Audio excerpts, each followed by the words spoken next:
Dearly beloved. So you guys are free to ask any questions you want to, but we're just going to start off with a few. So if you have some time to think about anything you want to ask. But ultimately, we're talking about kind of the post-production or even the editing side of production. I don't think there's much editing pre-production. Oh, you'd be surprised. Yeah. I did about 3 hours of it today. Go ahead. Tell me a little bit about editing pre-production. I'm just joking about like contracts and timelines and like pre-pro crap. But, yeah, That's what they call it. Yeah. it's a lot. Oh, there's a lot of it. That's like what this is on the file, right? Like the paper is just pre-programmed. Yeah. So go ahead and tell us a little bit about your job and the process of your job. Yeah. We'll start with Taylor. So I think I don't know, to like boil post production down into one very small thing. It's the final writing. Where there's the writer that's bringing it to life and the director that's helping create the images based off of the storyline. Sometimes things are overlapped, and then in my opinion, and in a lot of people's opinions, post production is the final iteration of that edit. Of that revision of the way things came across on camera versus the way things came across on paper. And so yeah, I mean, for my job, what I'm focused on for the most part is just making sure that everything that's happening in post-production is consistent with what the director's been envisioning, consistent with what the client's been envisioning, and kind of just being the last person that everyone can complain about before the project's done. We sometimes have to like curb our creative energy and our interest in the project as a whole in order to realize that we're just one piece of the puzzle. And so I'd say, just like every other role on set, it's just a number of people coming together around one vision, and post-production is like landing that plane and making it finished. So everything about that is way more complex than what I just said. But Yeah. So post-production for you guys is you're not part of the production process in some Depends. sense. Yeah, I mean, there's rules, and then we break them. So for us, our company is a post-production house, so we're more often than not partnering with agencies or production companies. We do like working direct with client a lot. Sometimes we're working on commercial content. Sometimes it's corporate content. Sometimes it's narratives. Sometimes it's a mix of all of the above. And I don't remember the original question. So Ted, for you, you're part of the whole process from Yes. pre-production all the way through post-production. Yes. What kind of insight, knowing what you're going to be editing in the end product, do you bring to the pre-production and production part of it? Sure. So I work for a full-service advertising agency. So our main client is a commercial client. It's a B2C situation. So we're involved in pre-production as much as we are in post-production. So what we're doing a lot is taking and assembling production books that have the schedule, the storyboard, the call sheet, any other information about what we're going to be doing on the shoot. So whenever we get on the shoot, it's like you're painting by the numbers. So it's a very seamless process. I know this is about post-production, but the next step in our game is when we go to set, we've got a crew with assigned roles, and we go in. We're very lean. We're about 5-6 people, and we'll go in and do our production. Everyone's got a job. We can get in and out of. We can get into a place and shooting in 60 minutes. And we're using full-size cinema cameras doing this as well. It's often a pair of them, and then, but once we get all of our footage and everything, we're back to the house and we're loading it on our servers and everything, and then we're starting the post-production process at that point. So we're, a big ball of wax, and handling all the roles. What are some of the types of post-production you're getting into? Because you said you do some animation to me earlier Yes. as well. I think all y'all do animation, right? Mm-hmm. Yeah. So animation is one thing, even just like small motion graphics. You've got different styles of post-production process. Then you have to have a rough draft and final draft. And Yes. you have, so go through a little bit of some of the different types of post-production stuff you guys have to deal with. Okay. Even file management. Sure. So I can first speak to the editing side. So when we get all of our footage back in-house, we have a very specific file structure that we use, and we use the same template every single time. That way any editor is, familiar, and you can talk the same language, nothing's hidden, there are no questions, and we police that very hard. Then we'll go into assembly, and we're pulling in a rough cut of the dialogue, and sending that off to our creative director for approval to make sure the story's good. Then that comes back to us. We start laying in music and B-roll, cutting out anything that may be unnecessary or not part of the story. We'll do some reassembly, rearranging to make sure the story is there, and then we move on to finish the piece with motion graphics with like an end card for corporations. So we'll do an animation. A lot of times what we'll do as a full service agency is we work with startups and we work with existing companies that need rebranding. So what we'll do is we'll go in and recreate their logo. We work with them with their tagline, their mission, their vision, their core values, and all that really pours into the final video piece, which may be part of a website or something that's on YouTube somewhere. So we'll do lower thirds, custom lower thirds based on their logo that we created, and an end card and things like that. So a lot of the animation is, on our side, is more simple, like 10-second pieces. You guys have anything to add? So It's kind of, I mean, if you have something. What was the question again? Just like, I guess another way to phrase the question was, sometimes you get to tell the story in the edit. Sometimes you're told what the story is. Yeah. And then you have a lot of other pieces to add to it in the editing process to carry that story through. So give me some idea like what those are. So like animation would be one of them. Yeah. If you're doing a title or end credit or the music or the sound effects or just, yeah.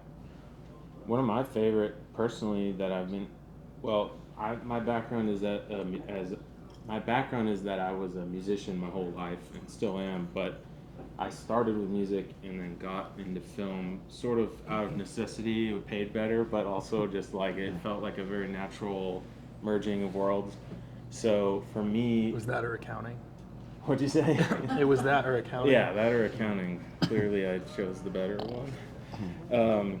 But one of my favorite pieces, and not every video gets this much attention, but is sound design, and like just getting to, there's like the Foley kind of sound design where you're recreating real life sounds, and as we all know, I'm sure, but my favorite kind is the more experimental stuff where you're like, if we did like a heavier piece with animation, make like thinking of what this object coming in would sound like, or making it more like we've done. I'm trying to think of a project that was really cool. We did a car commercial basically for this custom garage that was really cool, and like instead of it just being a real life sound, maybe you kind of exaggerate a little more, add more V8 than it really is, or like the shifting's really intense sounding instead of just being like you wouldn't really hear anything. Just that kind of stuff for me is exciting. Getting to put a BMW M8 Yeah, rev that's on what a it was. 1990s Porsche. But yeah.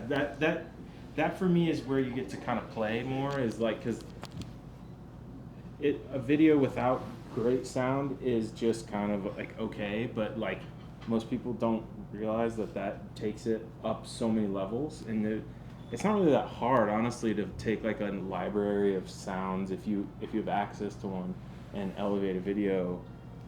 And for me, it's kind of fun because I get to just play more than it feels like work, or you're just kind of crunching video clips and you got to grind it down. For me, it feels more like exploratory. And I know some people might think video editing differently. Maybe it's more fun for you to do video clips. But yeah, for me, that's one of my favorite. So the next two questions are for all of Were you. you gonna ask? We'll start with. Sorry. But How much like actual like Foley work do you do yourself, or do you get a lot of it from like online subscriptions and stuff like that? Yeah, that's a good question. So I used Foley like way more exaggerated than so I've never actually done Foley, but like I guess that wasn't it might not be the right term, but like Foley's like one of those things where you got to have, $10 million in the project for post-production budget before it's like worth exploring. Libraries are just so extensive. I mean, we have stock, subscriptions and stuff like that, and half of them come with sound effects, and there's 2,000 sound Yeah. effects, 10,000 sound effects. So I can probably speak to that a little bit. We did a 4-episode series on professional dogs about 2 years ago. whoa. And I did all the sound design. It took about a week per episode. There were 20-minute episodes. So it took about a week per episode to do sound design. But there were some times where there would be a guy in a wood shop, and he was sanding a board while he was telling a story, right? And I just could not find that sandpaper sound.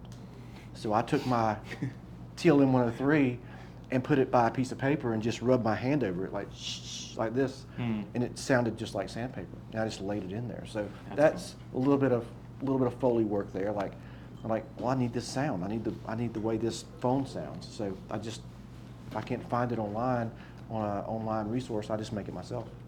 And that to me speaks more like to the fact of how fun it is, to me at least, because it's like you could kind of pull that off with video if you needed a certain type of clip and you wanted to fill a project in, but like that's pretty cool that you could just be like, oh, maybe it sounds like this and go record it, and no one's gonna know. I Right. think that's pretty cool.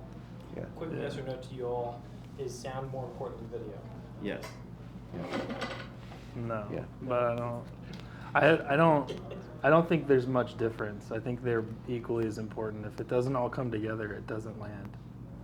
So, If it doesn't come together, it's waste, Yeah. So I think just to be the one person that said no, I think I think shitty sound is obviously a bad thing, but so is shitty video, like if you look at it on the other end, sounds tends to be something that a lot of like more run and gun productions screw up on because it's an afterthought, but there's I don't know. It kind of just really depends, but I think if you don't have one, you don't have a video, you don't have a product. yeah. So the next three questions are for all of you, but we'll just go down the route. We'll start with you, Ted. Okay. What are some of the tools you guys use? The common tools that you will be seeing in your department, what you're using, and you can talk on set as well as post production. Well, on set, when post-production begins, obviously doing DIT, we'll have a computer there to take our footage. If we're doing multiple days, of course, end of day, we're copying 2 drives. And, I haven't done this recently, but back when I was working with another post house and doing some work with some folks we know, we were using a program called ShotPut. Mm-hmm. And ShotPut will log everything that you copy, and you can copy to more than one drive at a time. But it's important to send one drive home with you and one drive home with somebody else, because that data is your income. That is the person you're working for's investment. So that's the most important thing, to get it back to your server, get it copied, and get it backed up. So that's, to me, one of the most important things.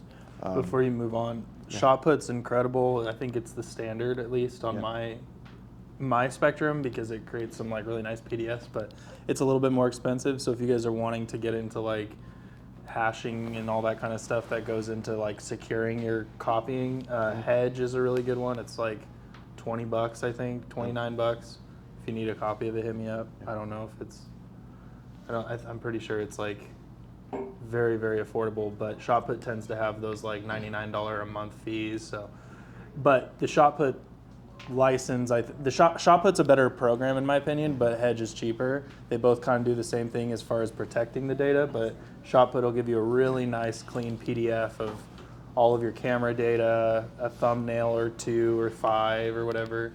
But So I don't think our shop is as big as your shop. You know, we're a 15, Mm-hmm. employee agency with a 2 to 3 person video department, depending on who's come or gone. But we have a small NAS, this 24 terabyte NAS network access storage that we work from as a group. And so we're connected through a switch with 10 gigabit fiber to several machines, so we can all work from a central source. And we can, I can hop off of a project, and my compadre over here, Eric, he can hop back on a project that I just closed and work, right on along. And then we recently made the jump out of Adobe, guys, into DaVinci Resolve almost a year ago. And we're loving Resolve. It's got a couple of little quirks here and there that, but using the M1 MacBooks, there's some glitches with Adobe that Adobe hasn't addressed. So, Yeah. but we haven't jumped on the Fusion bandwagon yet, which is their animation part of the program. We're still sticking with After Effects because, it's Fusion's hot trash. That's why. We're just used to After Effects. We can work quickly in it. We can put something out quick. So Everyone knows the editing programs, right? Pretend like we don't. Like Premiere Pro. Okay, so there's like Adobe has Premiere Pro and After Effects and stuff like that. You've got DaVinci Resolve, which is originally a Coloring. Sony Vegas. DaVinci is originally a coloring thing, but they've developed it into more of an editing, a non-linear editing. And then Final Cut Pro, they're out there. they're out there. Yeah. But yeah, in a nutshell, those are the little tools that we use for, collecting our footage, getting it onto our server, and getting through the post-production process. So, what do you guys? What's your process? Yeah. It's so complicated that like boiling it down is like kind of difficult. We're also like, I guess I'd say like the posture of our company towards all of our clients is like whatever you want, we'll do it. So versus making our clients adhere to like our strict policies on how data is handed to us and all this kind of stuff.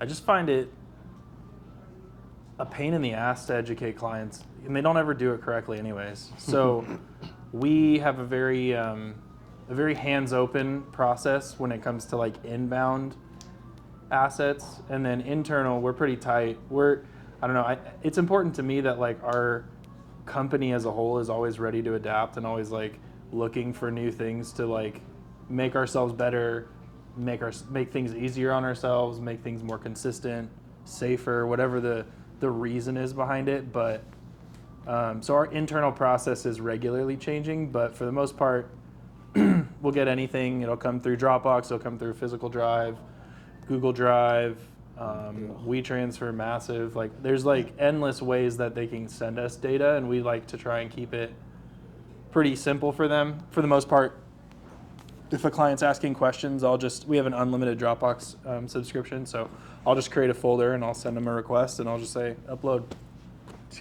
everything, anything.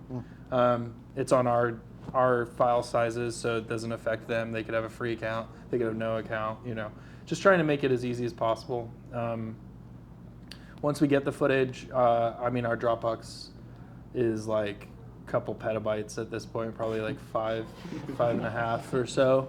Once we get it, it automatically syncs with our server, and it'll basically like for instance, literally on Friday we had a client send us some footage, and then I got an email on Saturday, and they're like, some stuff got, it failed or whatever. So I just uploaded it to ours. I'll send you a link when it's done, and then they sent me a link on like Sunday morning, and from my phone, like while making breakfast, I just added it to Dropbox, and this morning it was on Dropbox. So, for us, the process is pretty automated where it can be, but we'll bring it into into our server. Everything is pretty organized. It's kind of complex to, like, it's easy to just show, but it's obviously not possible. So, but we have a file structure, folder structure, all that kind of stuff. Footage goes in. It's usually on me or Jordan, sometimes Craig, depending on who's taking the project in the beginning to kind of set the project up, so that way once it's set up, we have all of our caches, we have all of our scratch disks, we have literally everything saved to a central location. Our cache drives, I think 16 terabytes, 16 terabyte solid state, get like 5,000 megabit a second read right off of it. So it's stupid fast, but the benefit from that is anybody who's connected to the server, as long as it's routed the right way, which it should be, everything is already online the second you pop the project up. There's no need to like render or do any of that kind of stuff. And then we'll do the process, and we use Frame.io for most of our review. It's a really great like tool in my opinion. Vimeo tried to do something similar. Some people like it. I hate it, but I have strong opinions about things that don't matter most of the time. So You don't say. So you guys are saying some things and names and whatever that some people may not know. So I Yeah. wanna make Yeah, sure you yeah, guys slow are us down. following along. Do you guys have any questions so far? We'll have those terms in the show notes. Yeah. I have a question for you guys. I Yeah. don't know if that's you, man. What advice would you give to DPs or directors on like a corporate art narrative level to make y'all's job easier? Because I know a lot of editors are like, God, when you're on the other side, you were like, why did this person not do that? It's like, what? Are you doing data management on your end, or do you have an AC or someone? Let's just say, I guess to a higher budget or to just running gun stuff. I guess Yeah. speak to either one. I guess. My number one thing is just being intentional. Whether that's adding a text edit doc to like your footage when you're sending it on a drive or whatever, and it just says, hey, I shot on these cameras, these lenses. You don't really need to go too far into the specs because most of it's in the metadata and we can pull it anyways, but depending on your system and all that kind of stuff, you can kind of just be like, this is what I was monitoring with as far as like a lookup table, any of that kind of stuff. Basically, we're guessing unless we have data given to us, whether that's in the metadata or from somebody. So anything that you would think is relevant to just kind of make a 2-second little like text edit or Word doc or Google, whatever sheets, whatever you guys are easiest with, and just throw it on the drive with the server and just say, hey, we shot on these couple days. This is the LUT that we use. This is more or less how the day went down. There was a couple, there's a lot of, it depends. There's a lot of producers who will do a lot of the show notes and, like camera notes and stuff like that. But anything that's relevant as like a field note, I would say just throw it in there. Okay. And then, other than that, just do a good job. I think that's, that's the other part. It's like, but also not trying to like, No, yeah, that's good. don't try and hide stuff. Like it is what it is. It's written onto the file. It is what it is. If it's in RAW and we can manipulate it and fix it in some ways, we can. But I think just kind of just being straightforward and being like, I fucked up on this and this, blah, blah, blah. Just like, it's always helpful to know those things going in and not waste our time doing stuff when we could have, most of the time, a lot of people will pick that up really quickly. So it's just a matter. And, and developing relationships too, I think is important. Like, while we might not have any DP work to give you, like having relationships is what the industry is about, and like the reason why it's sometimes considered hard to break into the industry, but there's a lot of that camaraderie once you kind of get into it. So just think about it in that way. How much coloring you guys do? You do any color grading at all, or you just cut? Yeah, a lot. Yeah, everything. Yeah. Everything we do. Okay. Yeah, we have 2 colorists actually. One's not here. He said he was going to be here. Can you talk about some of the different people down like in the line that you guys have for working on a project? Yeah. The different parts of. Yeah, I'm trying to think of like where to start. Someone will log it all. Someone can color it all. Someone can. Yeah. So I think on a basic, like, we'll just treat it like a commercial project. On a basic level, you have your editor, might have an assist, you might have a lead editor, head, something like that. But for the most part, there's like editorial, there's motion, there's color, there's sound, and everything kind of, I think, falls into those couple categories. Maybe producing could be included as well. For editorial, Sometimes you'll have a sitting director for editorial. yeah, it kind of depends. Like while there's 5 or 6 different things, you could have one person doing it, or you could have, 500 people doing something. Like, it all scales up. There's a reason why the credits list on like the Marvel's movies is like an hour long. There's so many people, and it scales up really, really, really big. And there's a lot of different positions that you can do, like deviate things for some projects, and for other projects, it's more simple on the end of, editorial. So maybe some motion graphics, maybe it's the same person.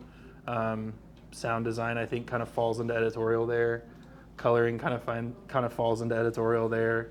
But yeah, I don't know. Is that a good non-answer? I'm gonna ask that you keep answers to a minute so we can get through more. Does anybody else have a question? Okay. Do you have the director sitting next to you, breathing down your neck as you're cutting something, or is that done Yeah, on a Ted. remote basis? How does that work?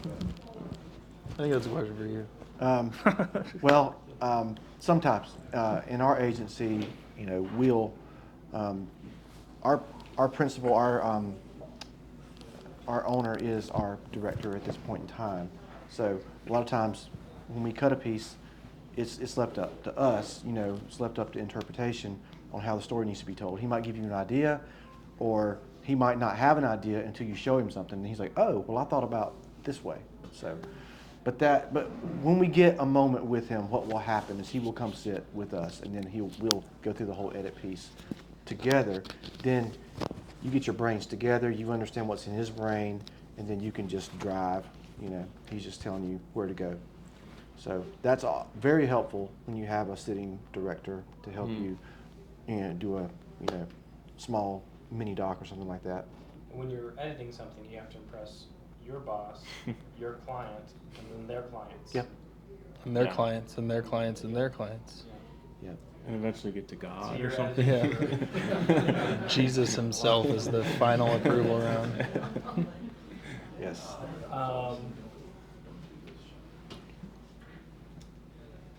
What do you wish clients or other departments knew? Anybody can pick that up? Can I ask a quick question before? Yeah. What is like everyone's, I don't know, not necessarily experience, but kind of like typical projects that you guys do work on, want to work on? I feel like my answers are a little all over the board, so Yeah, it's a if lot is of like small business corporate for me, and then a few short films here and there. Yeah. Narrative stuff is what I want to do long term. awesome. Creative work. I Okay. just want to be able to do something because my brain is always exploding, and then I have nothing to show for it. And everyone's like, "But we thought you were busy, Lippy," and I was like, "Yeah, maybe." Here.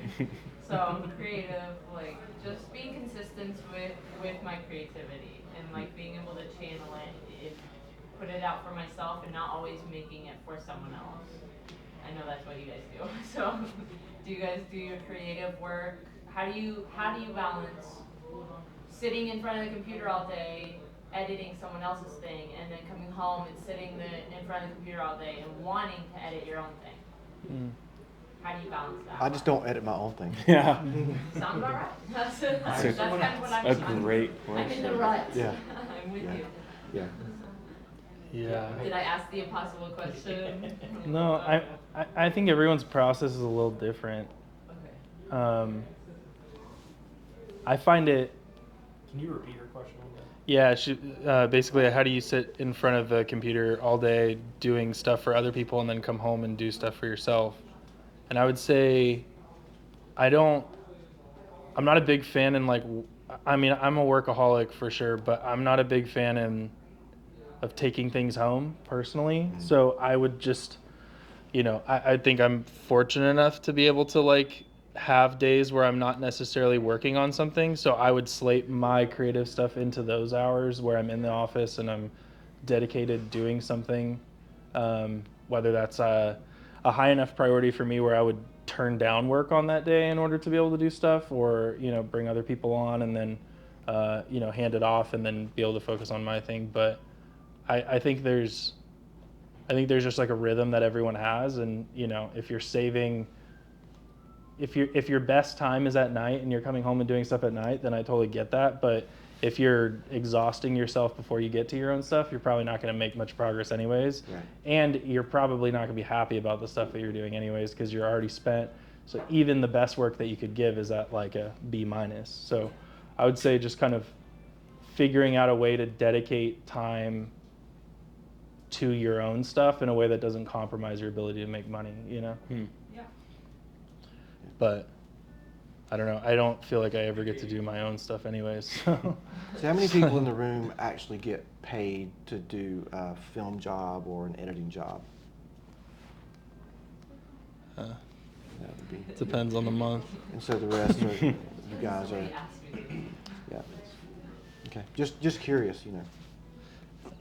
It's like, it's so interesting because like post-production specifically, I feel like it's probably the same for any DP that sits up here on, you know, DP day, but like there's so many parts of the industry that I like, like we all want to be like super encompassing of like what our own viewpoint is, but there's just not one way to do anything, you know. There's so many different routes, and one way doesn't necessarily mean it's the wrong way. Even the right way sometimes is the wrong way because it's too stale or whatever, you know. And I think that just that flexibility of I had some interns at one point a couple of years ago, and the thing I kept telling them I feel like all summer was like, you have to know the rules in order to be able to break the rules. And I think that what we all love about the industry is breaking the rules and doing stuff that's, you know, not the same, but, you know, also everything is the same. So it's just a, you know, an education level, I feel like, of you can work off of your own taste and your own experience, but until you kind of have that formula or that structure down, you kind of don't understand why it makes sense to break things or why, you know, like the 180-degree rule and like all that kind of stuff. Like, as long as you're being intentional and breaking a rule for a reason, like that's creative input right there, you know. But if you're doing it because you don't know you're doing it, then you can't really have the ownership of that, you know. What other departments do you guys like communicate with on a regular basis for get some kind of hands-on, even if you don't communicate with them, you have to deal with some of their work kind of down there. The interdepartmental Yeah. crossover, I mean, a lot of our stuff is, correct me if I'm wrong, but a lot of our stuff is like, seems like pretty 50-50 split between agency direct and then the other half being straight up, we got hired by a client, but Business to business. so it kind of gets complicated sometimes with agency side because you're dealing with like 4 different people, and then you get the word or the person commenting on frame is like 3 people down the line already. But I mean, a lot of times what we're working with is directors directly. Sometimes it's Most of the sometimes time it's it's like marketing managers at a company who they are not very familiar with film, but they kind of understand like marketing lingo, and so you have to learn how to speak their language because like I don't know about you or I didn't go to school for film or anything creative, so they might speak a different language and I'm like, okay, well, what does this mean? Or I'll Google the term they use. So that's always interesting. But I think I've got a unique perspective because I was a DP first, then I got a job at an agency in their video department as a DP and an assistant editor. And, you know, being on the DP side, but not having, I worked for a post house for a while that had a production leg, so I did a lot of camera department stuff in that world. But going to an agency, not having agency experience, we kind of had agency experience because we were a post house, but it wasn't a marketing agency. So in the past 5 years working for a marketing agency, I've really learned the agency language. So I've got a really unique skill set in that I understand agency life and I understand set life. So being able to talk both languages, I really understand that, and it's unique, you know. But I think with with that in mind, Yes. do you have like a producer role or a scripty role or a continuity role that helps kind of put those pieces together? Yes, it's called me. No, But you're one person sounding like you're doing 4 jobs now. well, I do wear a lot of hats.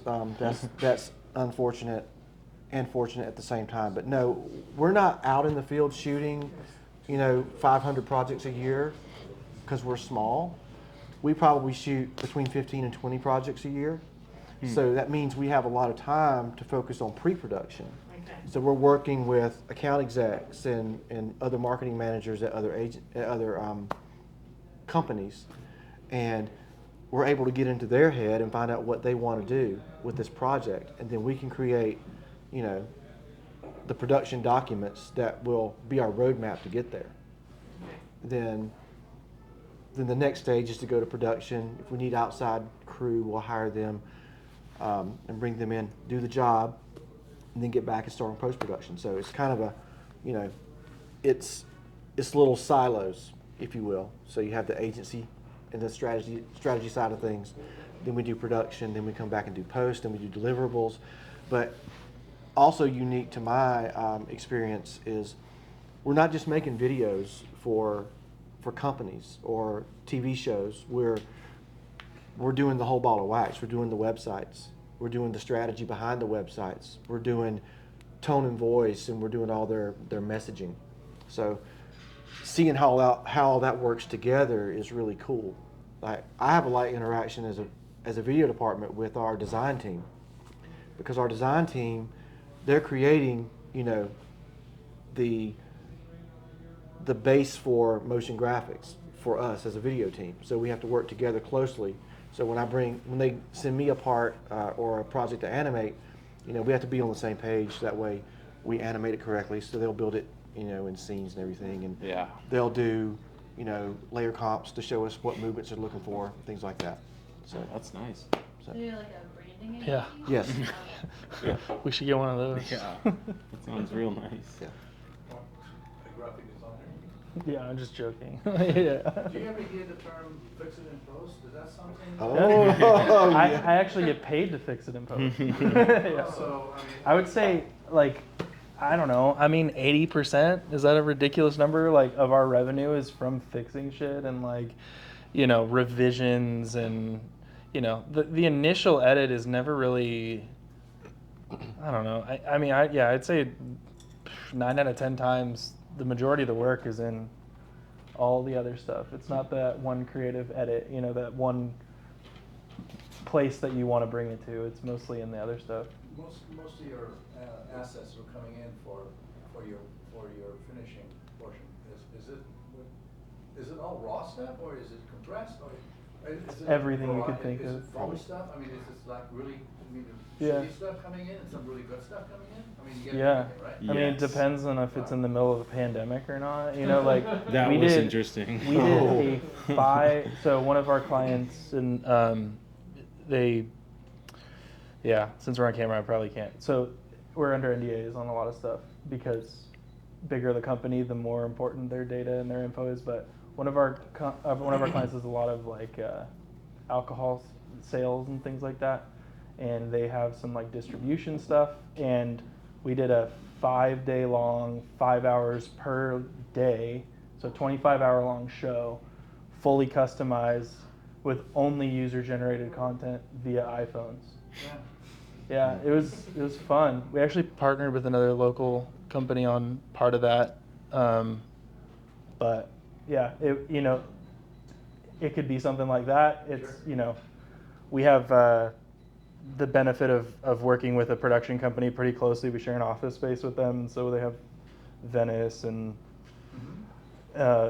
breads and lenses and all that kind of stuff. And we also work with a lot of other production companies. So as far as the gear that they're shooting on, we, for the most part, it's a creative decision. But yeah, a lot of times I'd say at the very minimum, 60-70% of what we do is, coming through in RAW.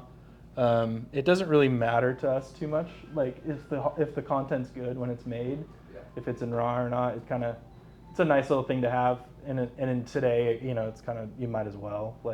from a client safety level, you That's might what as I well look at. shoot I on mean, stuff. It is on the website, but it's overkill to go wrong, really, in my opinion. But if you go, Yeah, but it's future proofing. I think that's where Yeah, the well, safety for the we client can't to really shoot geek out stuff on that like topic.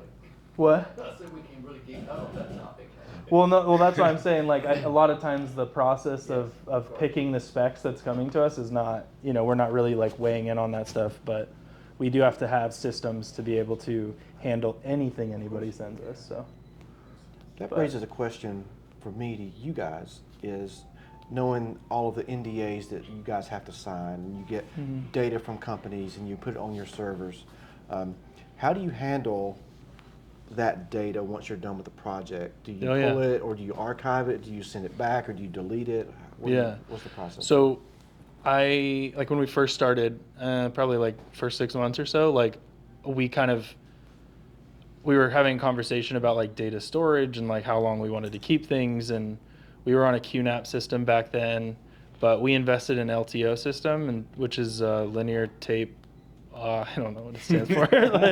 LTO. Linear tape optical. I don't know.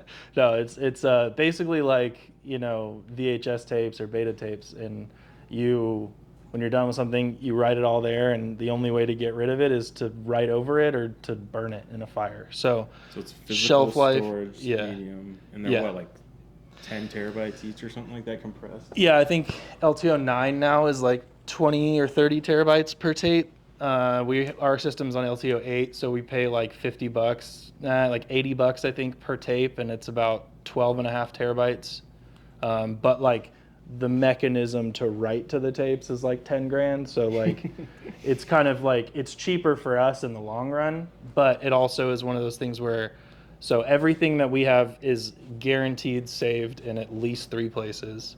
And then we have a clause with all of our clients just across the board of perpetual data archival in perpetuity, like no matter what. And it's a $500 fee per project for the most part, unless we're in a retainment situation, in which case it's built in on the annual total. But I think it's just for us, I've won too many projects from clients coming back and being like, oh, we lost it. What happened to Yeah. it?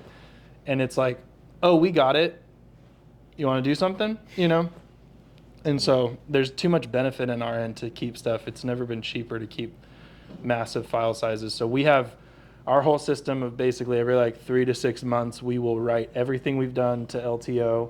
We'll do an on-site and an off-site copy. An on-site stays in a vault at our office, and then one goes home and stays in a safe at my house. And we just have 2 copies of everything permanently and physical storage forever. And then we have our digital backups as well on like Dropbox and everything like that. So You got any more questions?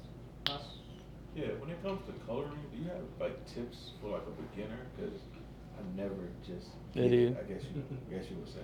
What are you coloring in? Adobe. Okay. I use Premiere, Yeah. Premiere. Yeah. Last one, I'll ask one more than you're done. Sure. Yeah, whatever works. I don't know. You got I something? use LUTs, and I'll try to like take a LUT to a different place. I just end up getting frustrated. Yeah. Yeah. That is a constant battle. It all depends on what they I would want to draw at say the end, too. I would say like there's 2 sides. There's like knowledge, and then there's practical knowledge that you gain from doing things.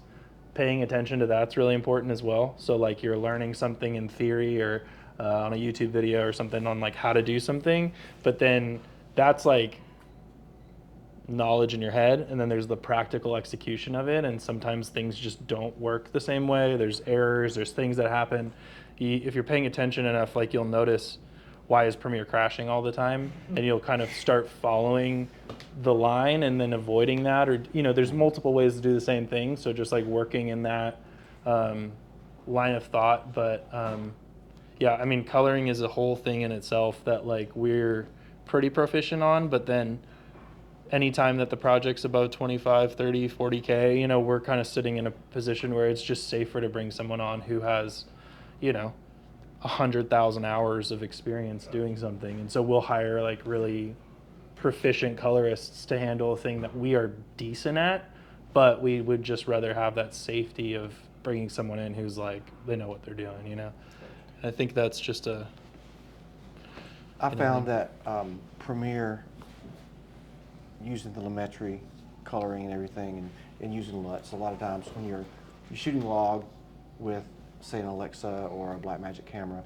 you can just tell it, Rec 709, and then you're pretty close. As long as you. Do you know Rec 709? I don't, but I was gonna Google it. Well, it's a lookup table preset and setting. What's That. the color? It's the opposite of log. It's the opposite of log, exactly. It's whatever your screen is actually displaying. So when you put something in a Rec 709 color space, it's going to display correctly on your screen. Versus when you're looking at it in log, you're seeing a lot more data, generally speaking, Yeah. very vaguely speaking. Yeah. So as long as it was shot pretty close and white balanced in camera on set, you're going to be pretty close when you apply your LUT to it in post.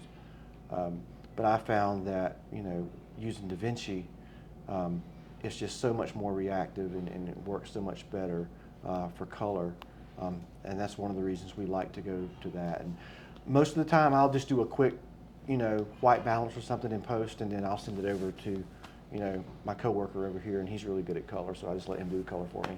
So yeah. That's the key. Find someone else to do it. That's what you Yeah, guys yeah, that's find someone that knows what they're doing. I mean, I want to come back to there's nothing is new, the difficulty in your head of getting good at color is a lot of interest in something without the practical knowledge of how to do it yet. So literally, dude, just reps in the gym, just keep doing it over and over and over.